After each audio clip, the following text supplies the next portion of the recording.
Okay, well, good morning, everyone. Day two of the Home on the Web workshop here at Grinnell College, and I'm just thrilled and delighted and tickled to welcome Jim Groom, co-founder of Reclaim Hosting, to be with us for this first hour. So just a bit of bio. Jim did his graduate work at CUNY in New York, and he studied English and probably film studies and media, all that kind of stuff. But then you moved into instructional technology. You were at the University of Mary Washington for about a decade.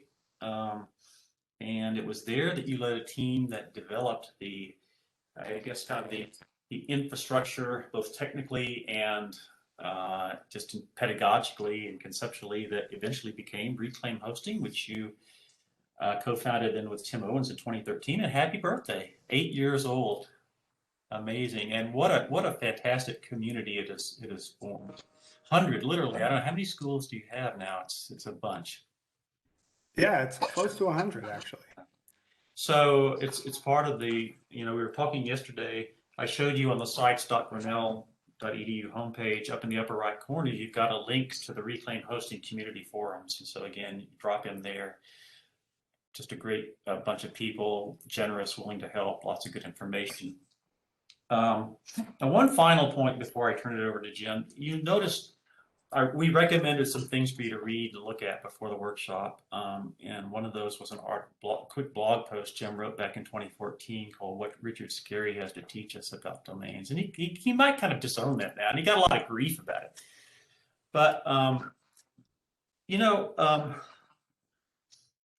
it just so happens that my family moved about 3 months ago to a new house here in Grinnell. We were going through a lot of old boxes, and we have several boxes of children's books. I have a daughter who's now 25, but you know what I found in one of those boxes? There it is. Richard Scarry's best word book ever. So for those of you who don't know, Richard Scarry is a children's book author. So, who would have known 20-something years ago, when I was reading to my daughter about Rabbit Family House, that one day we would be here and we would be talking about it as a metaphor for domain of one's own. We also had another great metaphor come up yesterday. Nick Phillips talked about having this Ferrari in the garage with all this horsepower under the hood, but this just getting a hold and taking advantage of all that power that you have with your domain. That's part of what this week was about. So we had some fun with that too. So Jim, I'm going to turn it over to you, and again, welcome. Thank you very much, Mo, and thank you everybody for coming. The Richard Scarry thing, just to be scary, I never pronounce it right, but the thing on that was I got grief because people started posting images of his pigs eating like hot dogs and pork chops, and then there was this whole cannibalism thing, and I had to disown Richard Scarry metaphor because I didn't want to be a party to cannibalism. When it came to domain of one's own. So that's the long, short story. Okay. That was a bizarre Twitter exchange. That piece of it. So anyway, it makes it fun, if nothing else. Okay, so I actually, I came prepared with slides, and it's like maybe bringing a gun to a knife fight or a knife to a gunfight. Like maybe you shouldn't come to a conversation with slides because maybe it will never happen. But I think one of the things I wanted to do is just give you a little bit of a history of the thinking around some of domain of one's own as it started, as Mo pointed out, at the Division of Teaching and Learning Technologies at UMW. The thing about UMW that is interesting in relationship to Grinnell, I think, is that we were a small liberal arts school. And we were one of the few that were still publicly funded. We were part of the Virginia state system.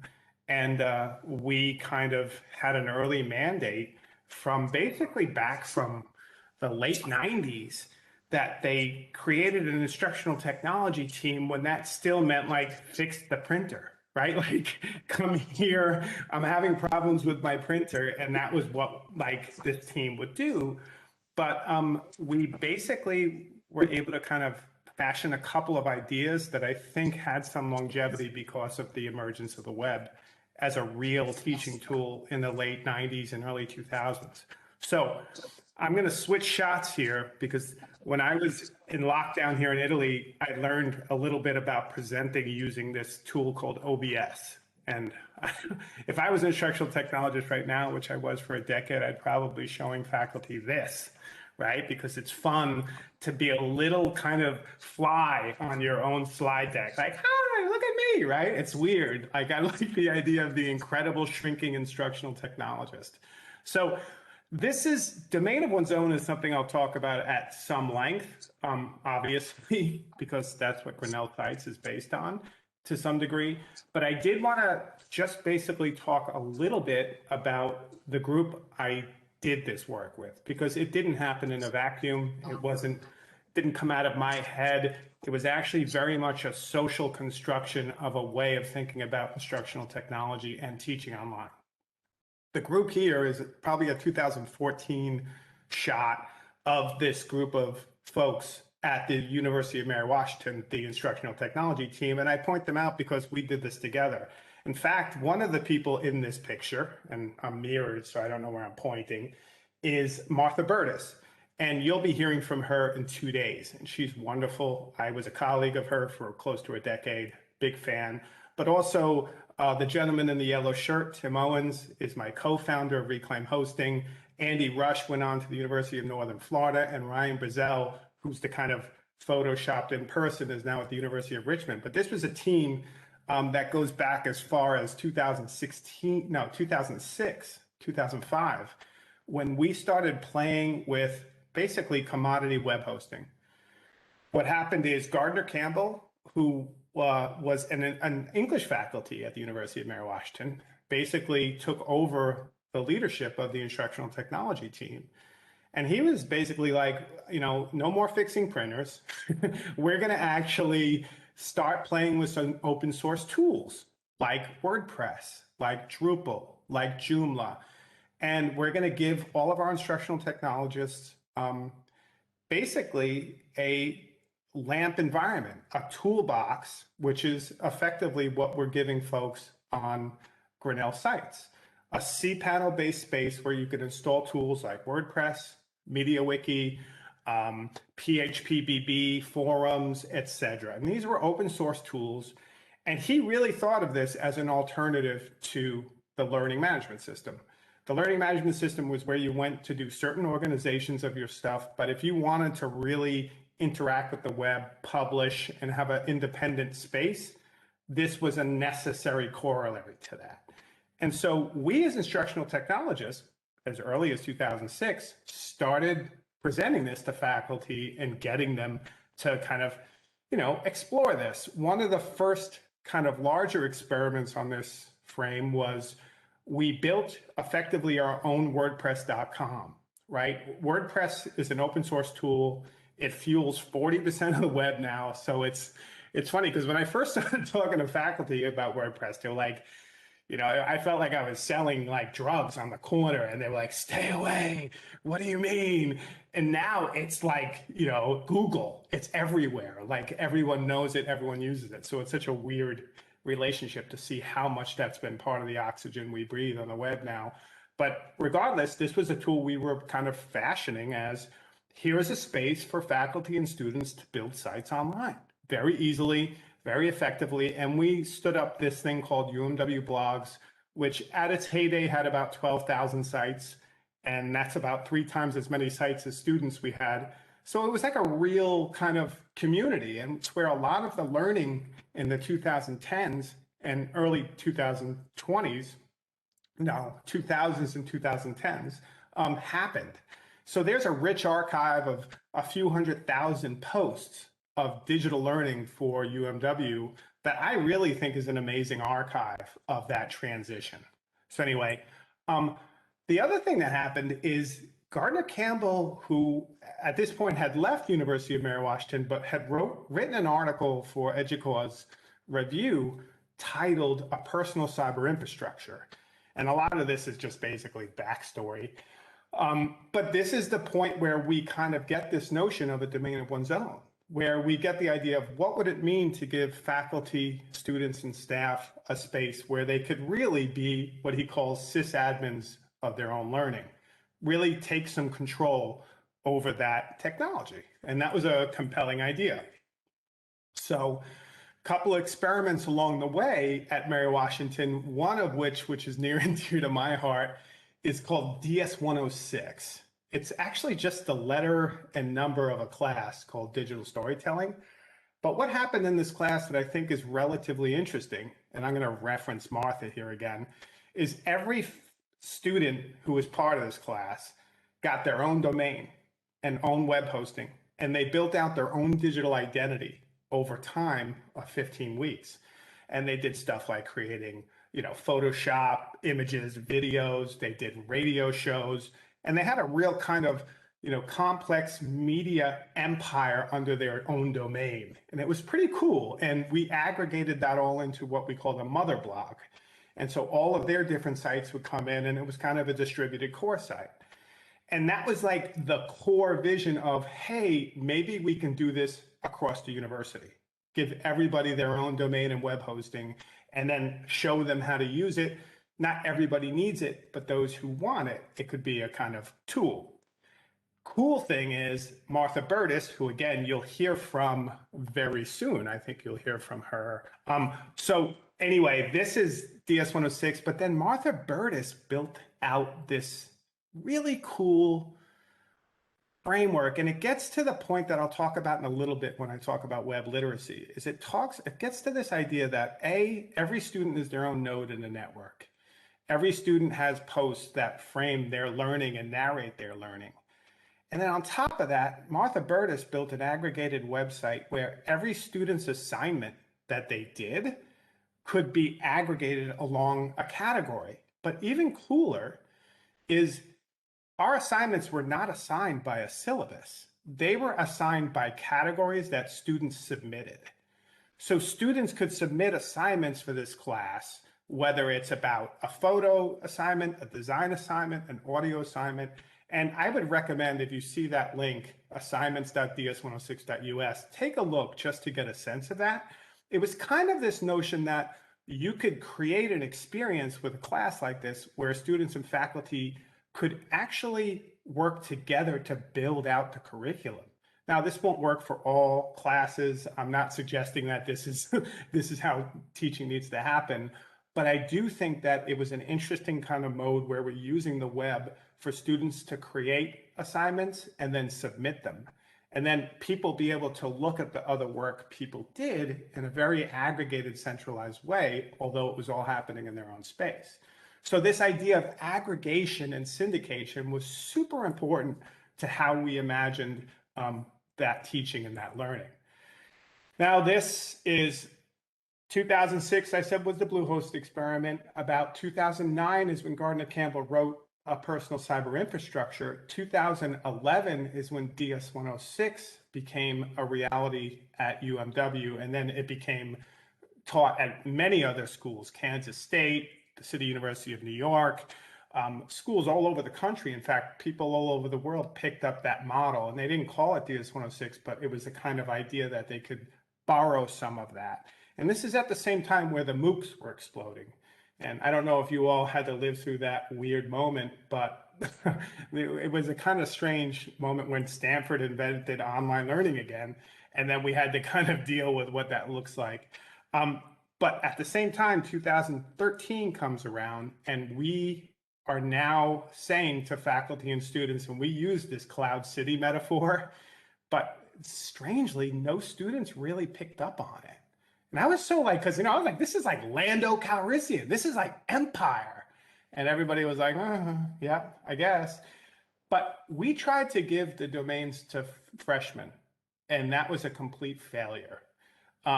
No freshmen were really interested. In fact, juniors and seniors were far more interested in creating a kind of identity based on their work that they wanted to show as they were leaving. So that was a kind of early lesson we learned. But one of the things that we really pushed on and are still pushing on is this idea that one of the things we felt obligated as an educational institution working with faculty and staff was we have to ask students to think about what it means to be online. And what does it mean to take that identity online and to work through some of that and provide not only places where you could be public, but also private, but yet have some control over your content that you can take with you. So for us, the domain of one's own was a lot about talking with and through what stuff you take, what stuff you leave. And even if you don't take your web content with you, it's also about understanding how some of this web works, how DNS works, how file management works, how applications are installed, what a database does. So it was kind of this almost, I would say, liberal arts approach to thinking through the web and how it works in some kind of almost technical, but also conceptual ways. Now, this is also a point where I like to think about the longer history, because when I started presenting about domain of one's own beyond UMW, because many universities came to us and were really interested in this, I started to think about a lot of this web stuff started at the university. It's not like, we all of a sudden came to the web thanks to MySpace, right? It's not like, oh yes, like a lot of these early websites started in these tilde spaces at universities. And many of the first connections of the web started at universities. In fact, much of the technology and the protocols of the web were built at universities. And so my idea early on with the group at UMW was like, a lot of this technology is urbane and almost, I don't know if urbane is the right word, but almost part of the DNA of the work we're doing in academia, yet we're finding in 2010, 2012, it's being sold back to us as a service. And so I kind of went through this long history. So I don't know how many of you are old enough. I'm starting to feel my age these days, but like there's these almost early aggregations, what we call Web 1.0. And this is actually a 1996 web page I found from UMW, where it's an aggregation of all the students on campus with a homepage. And it's super interesting to me because you have like 10 faculty and you have about 30 students, all who have links. And if you click through some of those links, there's this homepage, right, of Molly Barber, who's a computer scientist at Mary Washington. And there's a link there to show her resume. There's some of her activities, but like, this is a web. This is a web we kind of are building on right now, but still in some ways part of. There's a history to this work we've done. And much of it was done at universities early on. The difference was it was quite difficult. You had to figure out FTP. Editing files and then uploading them was a big conceptual shift that things like GeoCity figured out and made easier. But that history is super interesting to me.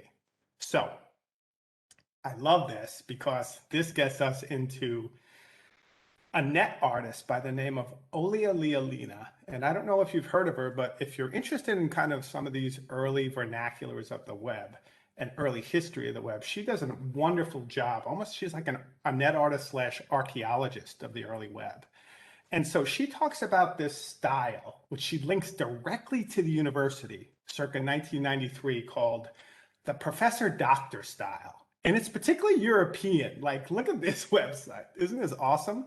This is Werner Romisch. He's a math professor.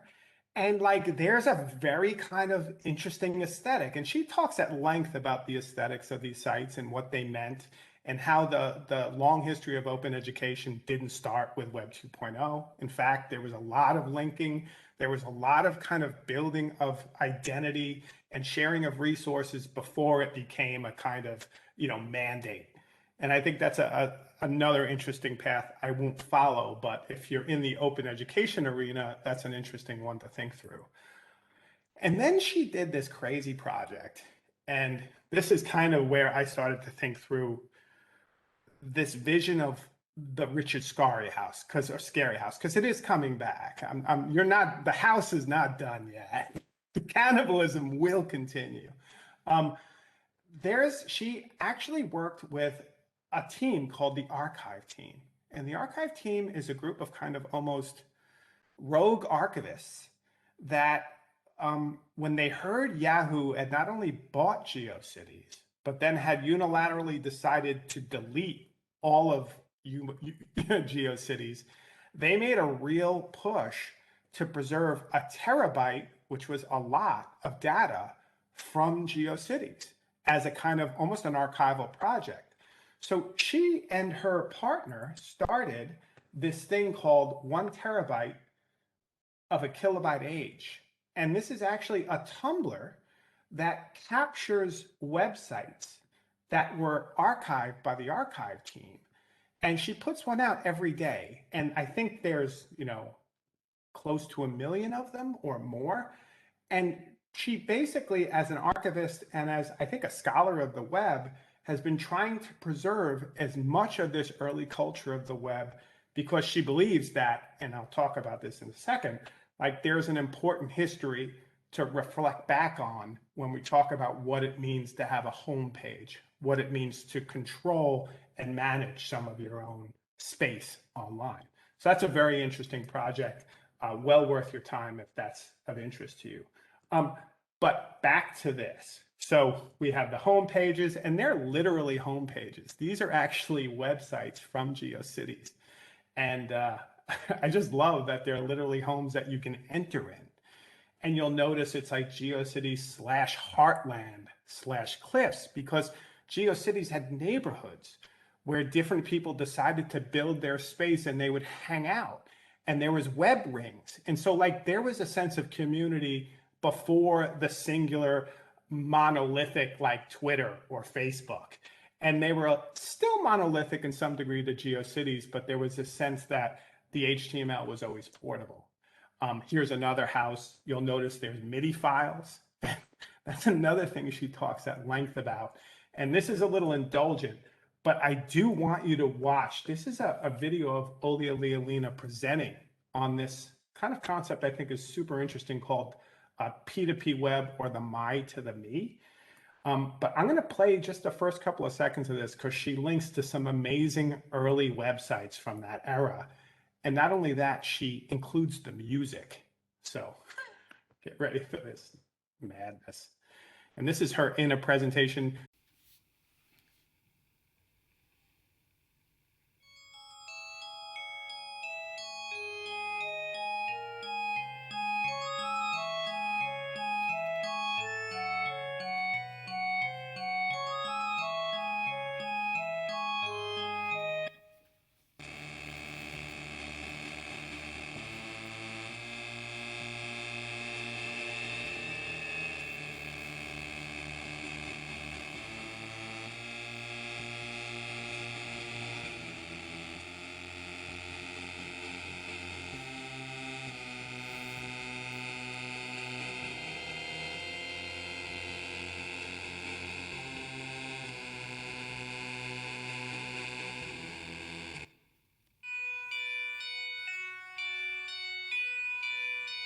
So one of the things she said quite recently, and this is a quote from Olia Lealina in the Interface Critique that she published this year. And one of her ongoing real kind of concerns is the way in which the web has moved from a my to a me. It's not about building a space. It's not about framing a kind of identity. It's not about sharing within a community. It's namely about me, and me often happens on these third party, very extractive technologies like Instagram, Twitter, you name it. And so she's really kind of, trying to say, is there another alternative? And I don't think what she's saying is necessarily new. I don't think many of us here probably are surprised by the fact that that's the business model of Google and Facebook and Twitter. I think we understand that data, as it was said here in The Economist in 2017, is the new oil. These things make sense. But I also believe, and this is where my sense of hope really lives, is that there are other ways of organizing and creating a sense of immediacy with relationships to people and their data. In particular, there's a group here in Europe. It started in Finland, and they're called My Data. And one of the things that they really focus on is this idea of human-centered personal data. the whole notion of GDPR here, where you would have some control and you would be asked what data people can and can't use of yours. And they go as far to say there should be a data bill of rights. There should be the idea that you, if someone wants to use your data, you should have control of when and if also get paid for it. So actually really rethinking the notion of if data is the new oil, at what point do we have some control over that data we create? And this is a bigger question with a lot of issues, but it does return us to that little Richard Scarry house. And the argument we've made at Mary Washington and beyond is one of the ways to think through some of these questions right now in our moment that I still think are very pressing is at what point do we take some control of the house we live in? And at what point is that house, in some ways, as Mo already said, a metaphor for a domain? And I love the idea of taking, and I found a kind of almost like a coloring book of this Richard Scarry book. Of this Richard Scarry book. And you'll notice each of these different rooms are a subdomain. And one of the things that's super powerful about a domain once you dig in a little bit is that, a domain isn't just one installation of WordPress and you're done. It's actually a whole series of rooms within a broader identity. I mean, in fact, when I think about the site I've created, right? Like I have my blog, I have my personal space, I have a place where I keep all my photos, I have a place where I keep my videos. In fact, one of the cooler things I'm doing right now, and just as an idea, is there's an open source peer-to-peer YouTube clone, and it's called PeerTube. And one of the things this allows you to do, which I think is really remarkable for teaching and learning, particularly how much stuff we're doing with video, is it allows you, using an open source codec, to effectively import any YouTube video. So let's take that YouTube video of Olia Lealina, right? I can effectively go there, add the URL, and import that video. And so all those videos I found on YouTube that I know for copyright reasons are going to still be there, I don't know how long they're going to be there, I have an actual clone of YouTube that is a peer-to-peer network that all of that stuff I can just pull directly in, and it lives on my own domain. And this is kind of how, on a personal level, I've approached the domain of one's own, is a way to kind of think through what content I want to be remembered for in terms of what I want to reflect my identity online and the stuff I'm using, and even just the resources I'm sharing.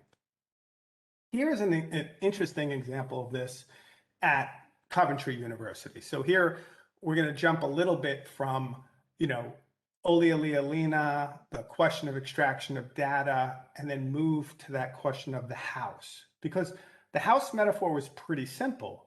It was the idea that, we understand addresses when it comes to a physical address, right? You have a kind of abstract, I live at 123, I live at 123 Elm Street, right?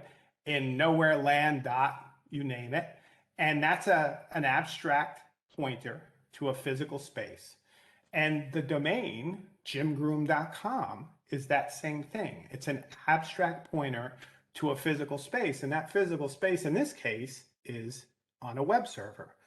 And that web server is where your content lives. That's the kind of space where you point that address in order to find the content you build. And so Coventry not only did a nice little animated GIF of that, but I think they took it to a whole new level. And if you do get a chance, I would recommend checking out the site coventrydomains.learn. One of the things they do so brilliantly, and this was designed by Lauren Haywood, is they actually ask you before you're even jumping into your domain to think about why, how does the web work, how do you plan out a website, and how do you think about things like accessibility? And then on top of just those general, they take a part two to think about, well, what is cPanel? If you're going to build with WordPress, what would that look like? How should you source media? And what about privacy and consent? And then finally, thinking about building an audience, what you do when you take your stuff with you, how do you learn on the open web? And I love it because their website, in some ways, is like a curriculum of literacy for the web that should cut across pretty much every discipline. And I think to provide students with a web presence where they think about it critically and they're able to share and kind of frame what they've learned in a way that is understandably forward facing is a powerful kind of element to higher ed that I think in some ways with the LMS we might miss out on. So I really highly recommend you check out that work. It's really impressive. Um, and the other thing that we've taken inspiration from over the years, and I think it's super important when we talk about web literacy, and I think, Mo, you framed this idea of thinking like the web in today's session more generally, is what does it mean to think like the web? And John Udell, almost a decade ago, or more than a decade ago, talks about 7 elements of web literacy that I think are pretty interesting. One of them is be the authoritative source of your own data. And I think this is interesting well before we started talking about, data is the new oil, or people really started raising the alarm on that. The idea, and even in the early Web 2.0 ideas, is that you would post on your own space, people would comment or link. And I think at the point where these big singular monolithic sites like Facebook and Twitter and Instagram, you name them, started to come in, a lot of that sense of owning any of your data or even having a cohesive identity online started to get fragmented. The other thing is linking to that is how are you linked to? How is value created? And for him, it's by reference or by links. And then talking about structured and unstructured data, thinking through naming conventions online, thinking about how you push your data and how you do it to appropriate scope. And then this idea of the subscription web, the pub sub web, or publish and subscribe to other webs. In some ways, and then reuse, but in some ways, this is a kind of formula for thinking through what the web as a kind of format, medium, I don't even know how to frame it, as a kind of ecosystem is best designed for. And yet I think we found ourselves locked into 3 or 4 sites, whether it's the LMS or these larger these larger social media sites. I think it kind of in some ways limits the very possibility of the web to some great degree. So I wanted to stop, if you could believe that, with a final example. And so this is an example from 2014. And I take it because I think it's interesting in a few ways. And there's several if you want more. But this is a student who is a studio art major at UMW.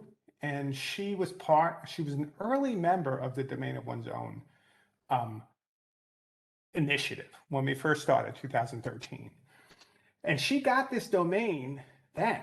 And you'll see here, it was basically her artistic statement. This was her portfolio. And so if I go to that site, and I've done this over the years, oddly, and it's not because I'm a weird stalker, it's just because I'm interested in whether people keep their site and what they do with it. And she's not using WordPress anymore. She's using it to not only show off her work and her bio and her CV, but to sell her art. And she's using a completely different technology. And she may even be working with other people to make that. But at the same time, that domain is still a pointer to her work over time and what she's doing and her development as an artist. And for me, that was always the power of this concept, was not one technology, not one thing, but the idea that you could narrate your development as a thinker, as a person, over time on the web as part of a kind of, I don't know, like a coming of age. We talked about James Joyce's Portrait of the Story and a Portrait of the Artist as a young man, right? Like his whole idea of this Bildungsroman in the modernist fashion, but like in some ways, blogs and these websites are very much about narrating your learning. And I think that's why, for me, they've always been best suited to undergraduate students who are beginning to discover and think through who they are and how they're learning. And that's not just to say, oh, gotcha, look what you posted when you were 20, aren't you stupid? But like also to control that. If you posted it when you're 20 and when you're 22, you look back and you want to get rid of it, like you should have control to do that. It shouldn't be you writing into another kind of um, company to say, can you take care of this for me? Can you get rid of this? Or that whole idea. So for me, domain of one's own is very much wrapped up with the process of becoming online and thinking through that process. And with that, obviously, comes a certain amount of literacy around what the web is and how it works. And again, there's more examples. I'm happy to share with you not only faculty, not only students, but some great faculty at UMW, some great class sites. Georgetown did this wonderful kind of conglomeration of different tools to talk about reconciliation and their own history. But like you said, Mo, I mean, there's going to be there are people here and I'm just talking. So let me take a second and say, is anything I said at all remotely useful or interesting? Big fan. Thanks for coming. Jim, thank you. That was amazing. There's so much rich thought there and resources. I almost don't know where to start. I've got questions. That was certainly what we wanted you to bring to our community. That vision. It's a very inspiring one. I think Tierney will agree with me. I'm going to see if any of our folks have any questions. There is the chat box. While you may be thinking of that, and if so, our protocol is if you have a comment or question, just put like Q1 or C1 in the chat box, and then I'll recognize you. But I want to get started, and again, I have so much, I hardly know where to begin. But you gave us the this really nicely condensed history and narrative of domain of one's own coming out of DS 106, UMW logs, and everything. And I wonder if you could elaborate just a little more when we talk about reclaim. Why you and Tim chose the name reclaim, and what are we reclaiming? And I think it seems that there are several things. A lot of it's reclaiming the agency that we have with regard to the web. But yeah, just tease that out a little bit. Sure. I saw too that someone I think Deborah talked about domus equals house. And it's interesting because one of the idea of a domain of one's own in some ways was inspired by a room of one's own in Virginia Woolf, and that idea of like having a space independent. And the reclaim name came from basically we were working with Audrey Waters and Ken Lane, who are two people in the educational technology field who are thinking through what it means to kind of navigate. They really started to, at least in educational technology sphere, talk about extraction and data as the new oil and really push on that more broadly on the field. And one of the questions that came up is how do we reclaim data from a lot of these different sites? Like if you have your stuff in Twitter, and there is value to that. I don't want to come across like I'm demonizing that. I'm on Twitter. I get most of my 1980s video games through groups on Facebook. Like I am an opportunist when it comes to the web, right?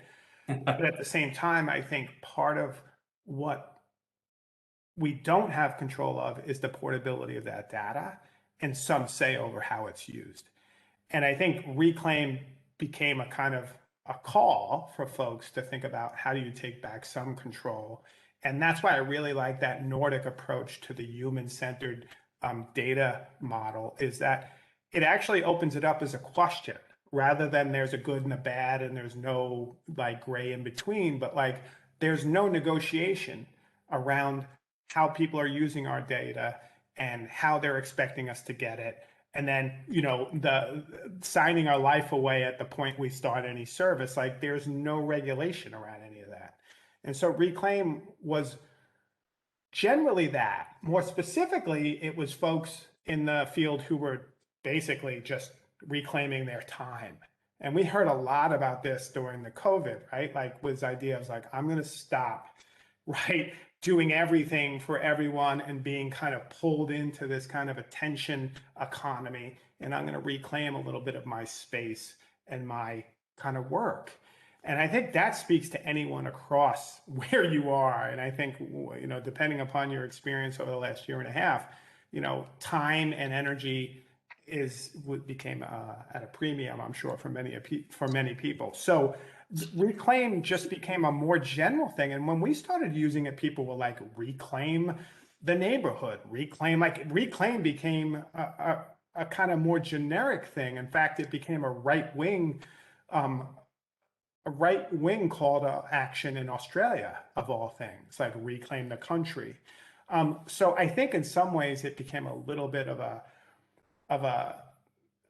almost not anything specific, but for us, it was always coming out of reclaim a sense of the web. And for me specifically, it meant academia reclaiming its role in the web, not only in building the protocols, but in really understanding how powerful a tool it is for teaching, for learning, but also just for thinking through politics. Like I remember like being on Twitter in 2009, and there was the Iranian election, and the way in which that played out on Twitter was really eye-opening. And I couldn't really understand it at the time because I was so enmeshed in it. But like the idea that we had no sense of a center, we didn't understand who was saying what, all those questions around, you know, fake news or these things that would emerge in the political sphere in the last 4 or 5 years and explode were really already kind of evident in 2007, 2008, 2009. And I think about how many people laughed at me when I tried to introduce these technologies and say they are important. It's not just about eating, what you're eating for lunch. And so many people are like, come on, what can ever be of relevance to that? And now it's almost like 10 years later, we're a little bit underneath the heel of some of these technologies and their impact. And I still think, the university is the green space that's going to hopefully allow us to think through that critically and creatively. So I think for me, that's the reclaim piece, and it always has been. So, but I don't think it has to mean any one thing to one person, but that's where it came from. I think the folks at UMW who it came up with would agree to some degree. Yeah, fantastic. We do have a couple of a comment and a question coming in the chat. So first, Vanessa, you can unmute yourself and you have a comment. Hi, there's so much I don't even know. I mean, I have questions, but I'm not even able to form them because I would just, but anyways, I really appreciated the getting the history. And I also, even though we couldn't hear the music, I really appreciated you talking about even sort of how it was like those old pages were like the experience, and the MIDI was like a big part of it because Yeah. for the longest time I thought back on my old websites and I was like, oh my God, that was just a disaster. But now you've helped me kind of reframe it in that it was a kind of like I I went to University of Florida and they had the tilde sites, and I don't even know how I found out these things. It was like, it was sort of like this underground of like, somebody tells somebody else, because there was obviously no Google back then. I don't even know Yeah. how I learned these things. And I was in veterinary school, and honestly, that tilde site was sort of my lifesaver. I like built like terrible web pages. I taught myself HTML somehow, and made bad poetry, put on That's these awesome. this MIDI music and moving GIFs and stuff. And so it's like, I had these pages, and it was like the most amazing thing. Like what you could like go through, there was ways that you could see all the different web pages that other people made, and you can kind of like, you'd spend time kind of going through people's different web pages and stuff but it was like such a small community because, people, who knew how to code, number one, and then who even knew these things existed. And um and it was actually, I mean, it was what kept me sane in a really difficult program as I was going through. And I was just, and your talk has been making me think about like how this development has happened, and even when Google came in, I was making web pages for like some of the clubs and stuff, like making different things, and I remember like you'd try and like you'd have to enroll in all kinds of different search engines, and rather than like Google just like finds it now, and Alta so Vista, right? yeah, All the different ones. and Yeah, like Dogpile, and I mean all kinds of that's other right. things. And it, I don't, again, I don't really have a question. I was just, it's making me just rethink a lot of sort of That's even better than a question. how It's like formative all of this nostalgia. was for me.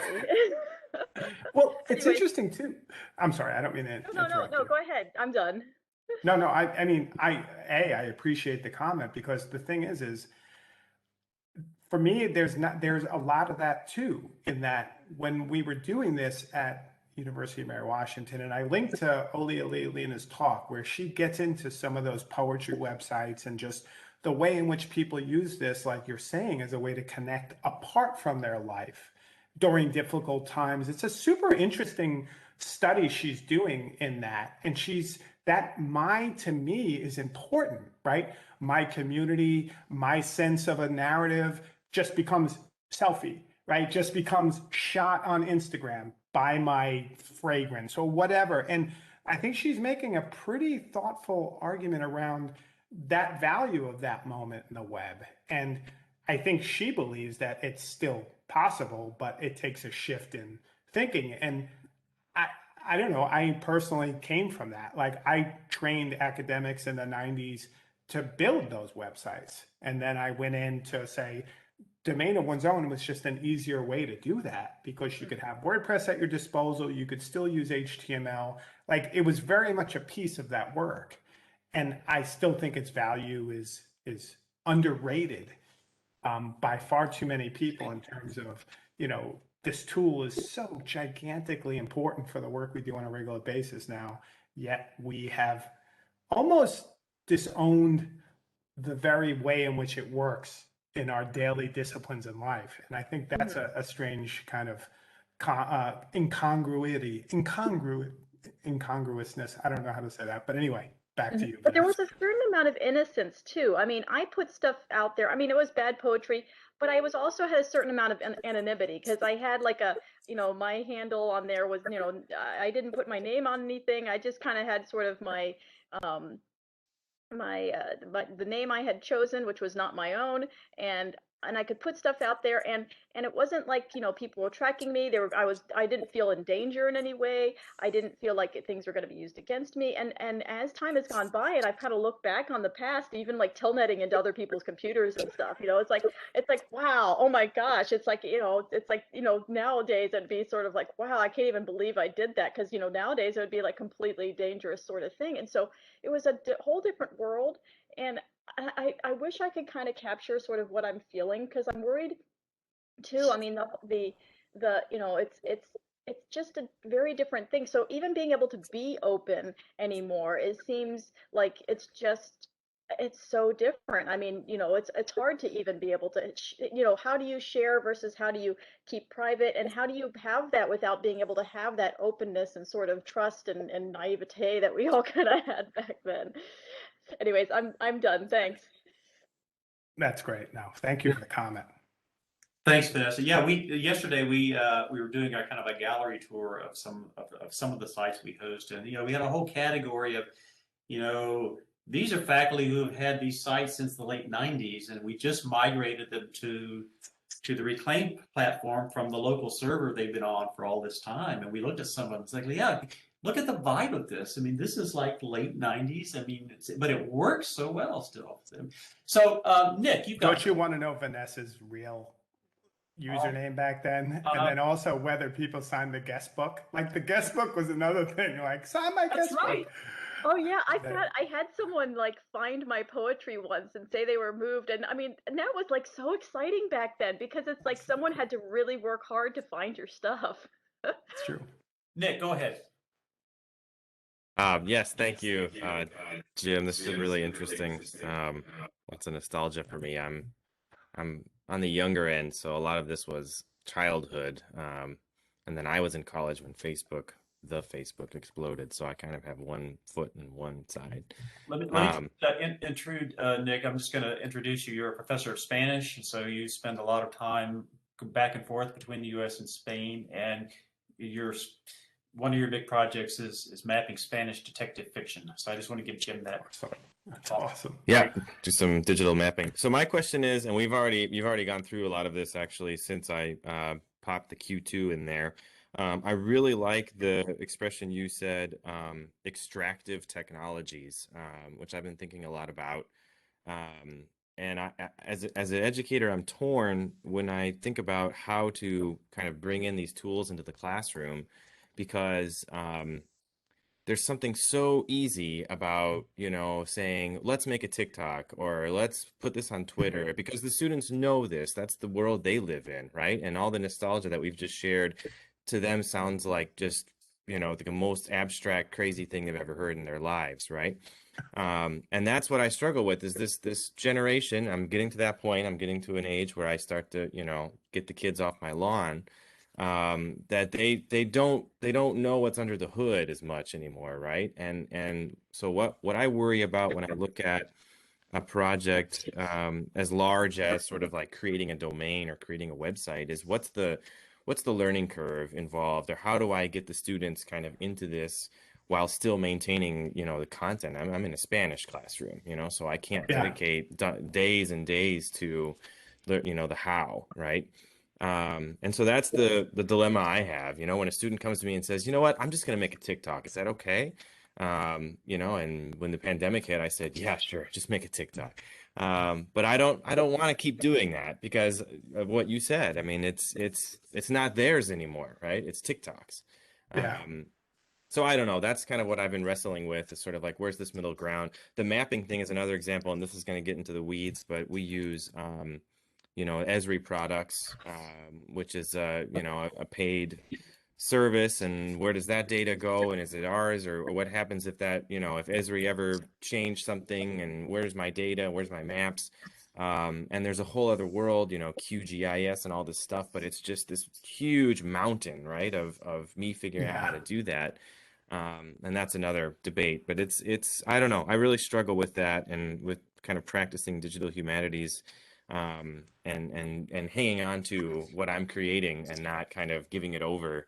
But at the same time, the amount of time it takes to keep what I have versus just throwing it onto Esri and calling it a day. I don't know. That was my weird question, I guess, or thoughts you have on No, it's real. I mean, because part of being like a kind of true believer or an idealist is you're going to think people they care about their data.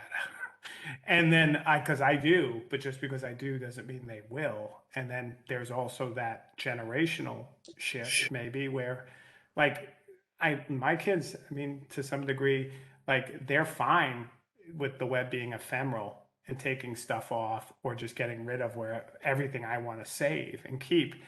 And I don't have a good answer for that. I do think though, like to your point about Twitter, like in 2011 when we were doing DS106, Twitter was a gigantic part of that for like the distributed network. So people who weren't at UMW could contribute, and it was a really useful tool. I think one of the struggles with Twitter became the fact that with the kind of politicization of a lot of these spaces, it really was a question of like, are these spaces really even safe yet? I think Vanessa brought up the point of like there was anonymity. And then I think with Twitter, everything seemed to be you say the wrong thing or it's out of context. And then, things blow up. And then if you're teaching and then that's part of your class, it's just a mess. And so I don't know if I would teach on Twitter anymore in 2021 or even 2017. And so I think that shifted because more people were paying attention in the same way like Vanessa was saying, no one was paying attention to those websites. It seems something shifted in 2015, 16, where everything, and then for good reasons they shifted, but everything became a lot more divisive. And so a kind of returning to the web, a personalized web was almost like a more practical solution to having conversations that weren't hijacked. So in some ways it can be most practical to get out of some of those, even though they're a little harder. But I do think wondering like one of the things that would be interesting, this is a long answer, is First, the idea of like, what are some basic web literacy tools that are useful for your field? And like, how would you build them in? Has it come practical? Like, you're here to think this through. I think HTML is still really practical. I know that sounds crazy, but like, I still use it on a regular basis. Now I have a different thing, but I think, a different job than most, but I still think I find that that's a useful skill, oddly. But the other thing is with the containerization of a lot of these technologies like OpenGIS and other mapping tools, I'd be very interested to see in the open source world, like what are some alternatives to Esri? And then if there are, where are some easy ways to spin them up, whether it's DigitalOcean. Like one of the crazy things about the web that happened kind of quietly in the last decade is with the containerization of technologies, you have vast amount of open source technologies that can be spun up very easily, like one click installatron links, and then also spun down when you no longer need them.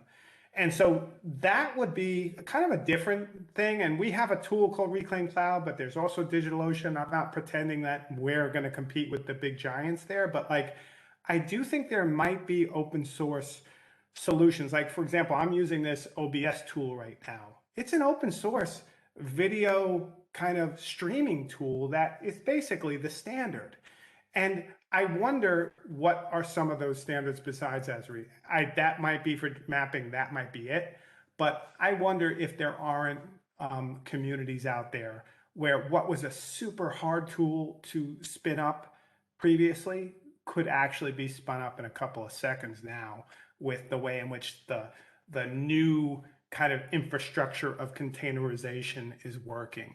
And I'm super interested in that. And that would be a fun discussion apart from this, because I think that's where a lot of the digital humanities and stuff is going.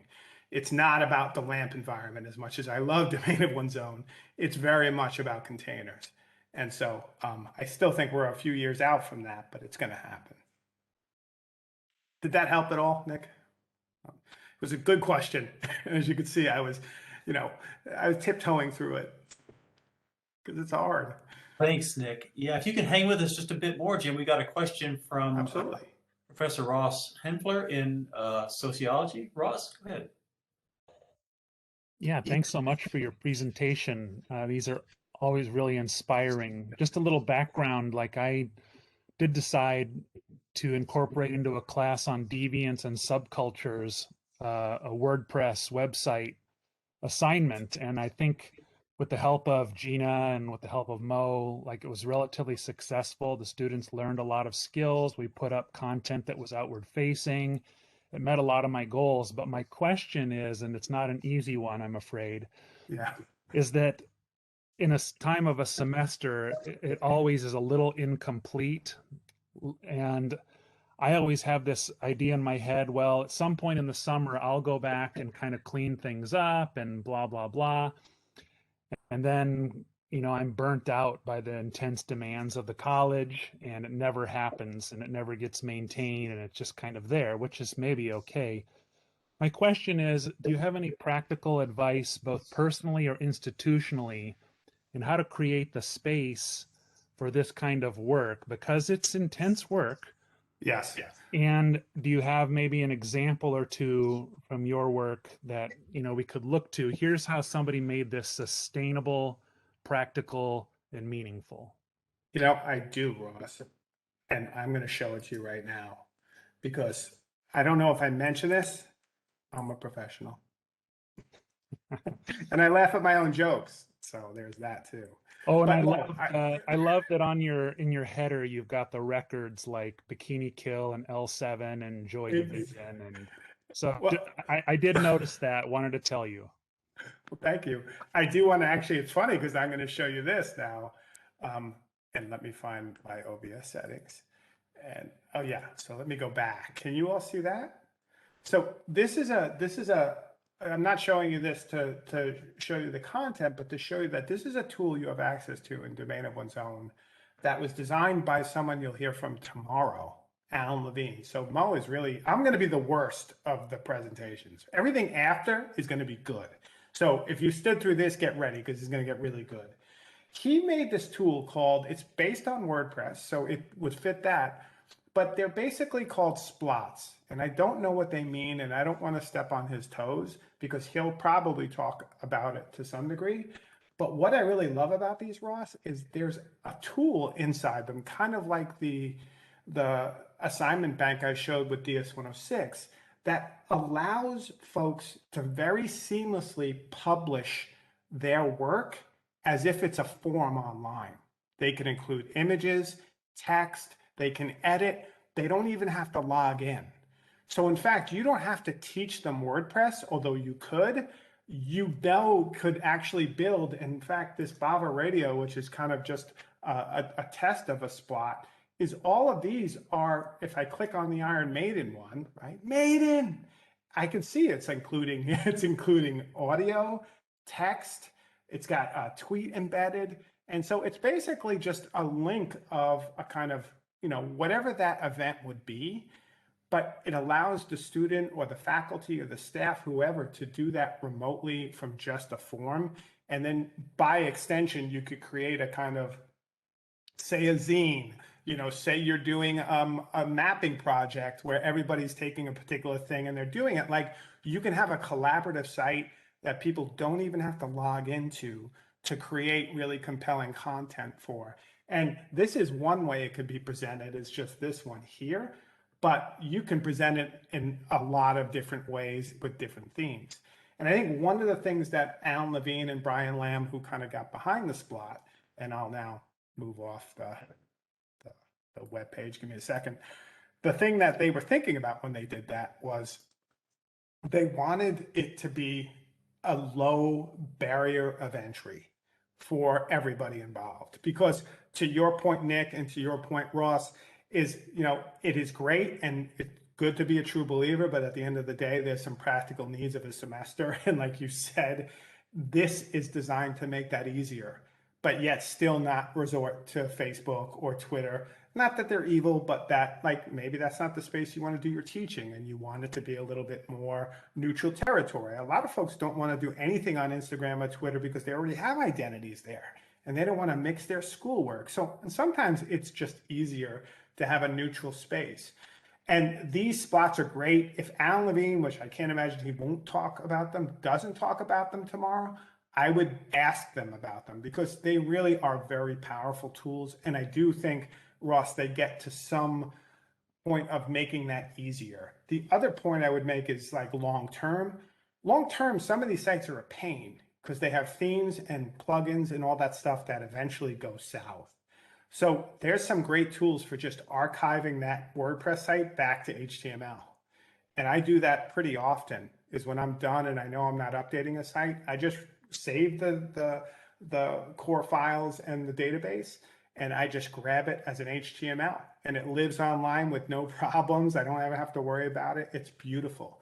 So that archiving is a technique too that I highly recommend if you want to keep those websites around for posterity and as a good resource of teaching cool projects you've done online, but don't have to worry about always making the donuts, waking up, oh, this plugin's done, or getting a email that this site's been hacked or there's a spam. That gets to be a pain after time. So I would recommend that as another approach. And the fact that you're teaching with WordPress, it's awesome. I mean, it's a powerful tool. And I think even the students who are using all the other social media, that's a tool they could use. And that's a tool that will translate, unlike the LMS, to a job potentially, even just practically. So I think it's awesome. It's great stuff. Awesome. Thanks, Ross. And anyone else? Final comment or question for Jim? You all have been great. I just talked at you for 40 minutes and you actually made sense of it. So some people can pull it off, Jim. Yeah. Hey, that's why we asked you. That's why you're here. Yeah, it really set us up well for the rest of the day and the rest of the week. We're going to talk a little bit more this morning about, you mentioned, the whole aggregation, syndication, the sub-hub model. We're going to talk a little bit about RSS. That's another web technology that kind of fell out of use, and we're trying to reclaim that. That's right. That's a big one. It's a nice real and APIs too. Like, that's another thing worth thinking through, because RSS APIs are like the next generation RSS, but the difference is they're usually controlled by the provider. So Twitter could close its API, or YouTube can change its API on the regular so you don't have access to the data you did. And that was the difference between having a protocol like RSS where it was an open standard. And so API was actually, as much as it was promised, it was a closed standard. And it just allowed these companies to keep more of that stuff in. And not just companies, I mean, all sorts of organizations, but at the same time, you know, there is a really interesting history of that reclaiming, to your point. Well, that's important, you know, and sometimes I wonder if I sound like, you know, I know Nick, you said, get off my lawn. Like sometimes I wonder if I'm living like at one of those hippies in the 90s, like, yeah, man, it's going to be great. And maybe it's not, but I don't know. It's a good place to stop, I guess. Yeah, maybe so. Well, again, you know, you framed this for us so well, you know, coming from a liberal arts perspective, to think about the web, think about this toolbox we have, um, you know, critically, and you know, especially being able to give students. I love what you said that you know, for the narrating your learning and how well that is suited for undergraduate learning, and just to think out loud and to capture that, so valuable. So Thanks. And I'll tell you, Nick, you asked, but like there is some interesting cloud stuff, like the Bava TV, the PeerTube, that YouTube clone, that's a container. And so like there are interesting technologies that maybe don't fit in the LAMP environment. So should you come up against some of that and there are stuff you want to try, you know, let us know, because that's a brave new world too. And it, of course, time and energy is everything, and that's not something to take for granted. But you know, if you have the time and energy, it can be fun to figure some of that stuff out. And you got to figure the web is not going to stop at Instagram, at Twitter, and Facebook. Like it's gonna evolve. And so I kind of want to be there because that's usually where higher ed is. So it's fun. yeah, and we're excited about evolving as part of this community that you and your colleagues really inspired.